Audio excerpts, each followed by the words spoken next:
Dans le cadre de nos projets d'électronique en 4e année SRC à l'INSA de Rennes, nous allons essayer de vous présenter le retournement temporel en 3 minutes. Notre présentation va se dérouler en plusieurs temps. D'abord, nous allons vous montrer comment annuler un son, ensuite comment caractériser un canal sonore, et puis comment réémettre un signal traité pour qu'il focalise à un endroit donné, et enfin nous allons vous présenter nos résultats. Juste une précision, dans nos schémas, les micros seront sous cette forme et les haut-parleurs sous cette forme. Le but de notre projet est simple. Imaginons un environnement dans lequel il y a un son qui est émis. Ce son baigne donc partout. Notre objectif est d'annuler ce son dans la zone entourée en noir.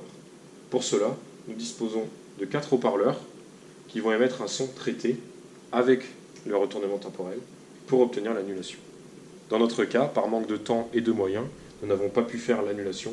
Nous nous concentrons donc sur la focalisation d'un son dans cette zone-là, sans le son qui est émis dans toute la pièce.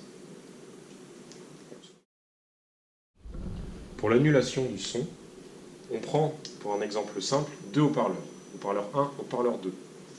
Si le haut-parleur 1 envoie un sinus, et que le haut-parleur 2 est situé à une bonne distance et émet aussi un sinus, on voit bien que la somme des deux est nulle. On a donc annulation du son, puisque si on se place ici ou ici ou ici sur la ligne, on n'entendra absolument rien. Dans ce cas-là, on a pris par exemple le cas où il n'y aurait pas d'atténuation du sinus. Dans la première situation, on avait un cas idéal, où on pouvait faire varier la distance pour que les deux signaux soient en phase. Dans notre deuxième cas, le cas réel, la distance est imposée. On voit que le dernier haut-parleur n'est pas à la même distance du premier. Donc, pour réussir à faire une annulation dans ce cas, il faut en fait envoyer le signal du H4 avec un déphasage. Au lieu de commencer ici à 0, on commence ici avec une phase différente du premier cas, ce qui nous permet d'obtenir le même résultat sur toute la trajectoire. Nous allons maintenant caractériser le canal. Alors, le canal, en fait, c'est l'ensemble des éléments qui seront entre le haut-parleur et le micro, c'est-à-dire des obstacles, par exemple. On va en fait émettre une impulsion qui va parcourir ce canal, rebondir sur les obstacles, et au niveau du micro, on observera une impulsion, mais déformée, avec des rebonds ou des retards liés à des multitrajets. Ensuite, cette réponse, on va la mettre dans MATLAB, et avec le traitement du retournement temporel, on va pouvoir focaliser le signal qu'on souhaite focaliser. Par exemple, si on a un sinus, avec le traitement retournement temporel de l'impulsion, on obtiendra un sinus un peu déformé. Et si on réémet ce sinus-là, comme on le verra plus tard, on arrivera à focaliser le son. Alors bien sûr, d'après la théorie du retournement temporel, il nous faut plusieurs haut-parleurs pour focaliser le son. On doit focaliser le son temporellement et spatialement. C'est ce qu'on verra par la suite. Maintenant, la partie la plus intéressante, la focalisation.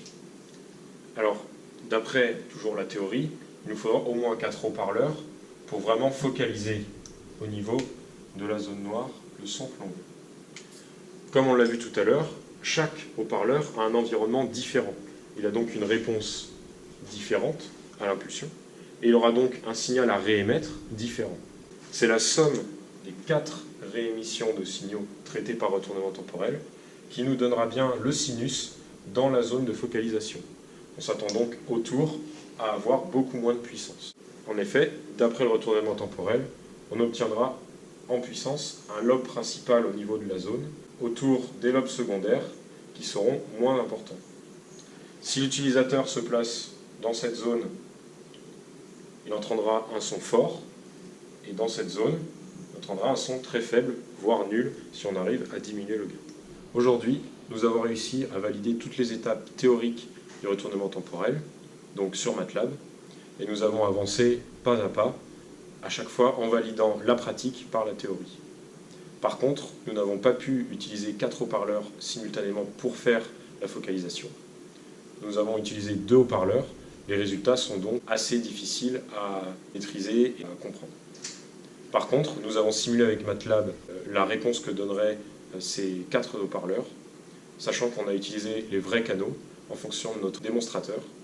Et nous obtenons quand même un signal plutôt focalisé avec une forte amplitude au centre de notre système par rapport aux autres zones. Merci de nous avoir suivis, j'espère que cela vous aura aidé à comprendre les retournements temporels et notre problème.